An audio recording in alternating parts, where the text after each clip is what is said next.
ભાજપ અધ્યક્ષ સી.આર. પાટીલે શિવશક્તિ ટેક્સટાઇલ માર્કેટની મુલાકાત લીધી. ભાજપ અધ્યક્ષ અને કેન્દ્રીય કેબિનેટ જળશક્તિ મંત્રી સી.આર. પાટીલે રિલીફ ફંડમાં 11 લાખની રાશિ સહાય કરી. ઘટનાને લઈ વડાપ્રધાન નરેન્દ્ર મોદીજી અને ગુજરાતના સીએમ પણ ચિંતા વ્યક્ત કરી હતી. ભાજપ અધ્યક્ષ સી.આર. પાટીલે શિવશક્તિ ટેક્સટાઇલ માર્કેટની મુલાકાત લીધી. ભાજપ અધ્યક્ષ અને કેન્દ્રીય કેબિનેટ જળશક્તિ મંત્રી સી.આર. પાટીલે રિલીફ ફંડમાં 11 લાખની રાશિ સહાય કરી. ઘટનાને લઈ વડાપ્રધાન નરેન્દ્ર મોદીજી અને ગુજરાતના સીએમ પણ ચિંતા વ્યક્ત કરી હતા. પોસ્ટા દ્વારા રિલીફ ફંડ કમિટીની રચના કરવામાં આવી છે. રચના ટેક્સટાઇલ માર્કેટમાં લાગેલી આગમાં વેપારીઓને થયેલા આર્થિક નુકસાનમાં મદદરૂપ થવા કમિટીની રચના કરવામાં આવી છે. જે રિલીફ ફંડ કમિટીમાં ₹5,000 થી લઈ લાખો રૂપિયા સુધીની રાશિની લોકો કરી શકે છે. સહાય કરવા માટે લોકો આગળ આવે. સી.આર. પાટીલનું નિવેદન છે અને પોસ્ટાના 5 પ્રતિનિધિ મંડળના સભ્યો મુખ્યમંત્રીને મળશે.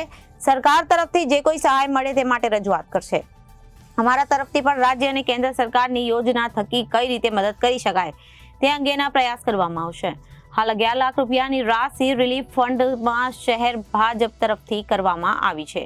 સુરત શહેરના જે મોટા માર્કેટો છે એ પૈકીનું શિવશક્તિ માર્કેટ લગભગ 800 થી 850 જેટલા દુકાનો સાથેનું એક માર્કેટ છે ને એની અંદરના વેપારીઓ વર્ષોથી અહીંયા બિઝનેસ કરે છે. સ્વાભાવિક છે, સુરત શહેરના માર્કેટોની અંદર ભીડો પણ છે. લોકોને પોતાના માલ મૂકવા માટે જગ્યા ઓછી પડતા હોવા છતાં પણ લોકો એમાંથી રસ્તો પણ કરતા હોય છે. પરંતુ અચાનક લાગેલી આગને કારણે વેપારીઓને ખૂબ મોટું નુકસાન થયું છે. કરોડો રૂપિયાનું નુકસાન થયું છે અને એટલા માટે સુરત શહેર અને સુરતના શહેરીજનો સહિત બધા જ લોકો એમના માટે ચિંતિત પણ છે. હું એવું માનું છું કે પહેલી વાર નુકસાન થયેલા વેપારીઓ માટે એક રિલીફ ફંડ પણ ઊભું કરવાની જરૂરિયાત આ નુકસાનની ભયંકરતા જોતા વેપારીએ પોતે કરી છે. પરંતુ રિલીફ ફંડને કારણે એમનું નુકસાન ભરપાઈ થવાનું નથી. અનઓર્ગેનાઇઝ આ બિઝનેસ હોવાને કારણે એમની પાસે પૂરતા પ્રમાણમાં ઇન્સ્યોરન્સ પણ નથી. હવે ધીમે ધીમે એમાં કેટલા ટકા એમની પાસે ઇન્સ્યોરન્સ છે, કેટલું નુકસાન એમને થયું છે, એમાંથી શું વળતર મળી શકે એને પણ સેટલ કરી રહ્યા છે.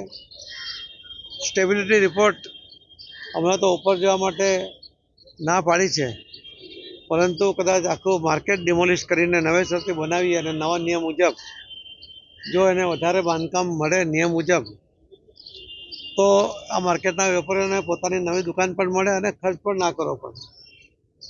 પરંતુ એ ઉપરાંત પણ એમને જે નુકસાન થયું છે જે માલનું એ પણ ખૂબ મોટું નુકસાન છે અને એમાંથી શું રસ્તો નીકળી શકે એના માટે પ્રયત્ન કરી રહ્યા છે. અહીં municipal commissioner, police commissioner, collector સહિત બધા જ અધિકારીઓ, બધા ધારાસભ્યો, પદાધિકારીઓ, મેયરશ્રી પોતે પણ બનાવના સ્થળે સ્ટેન્ડિંગ ચેરમેનને બધા તરત પહોંચ્યા હતા.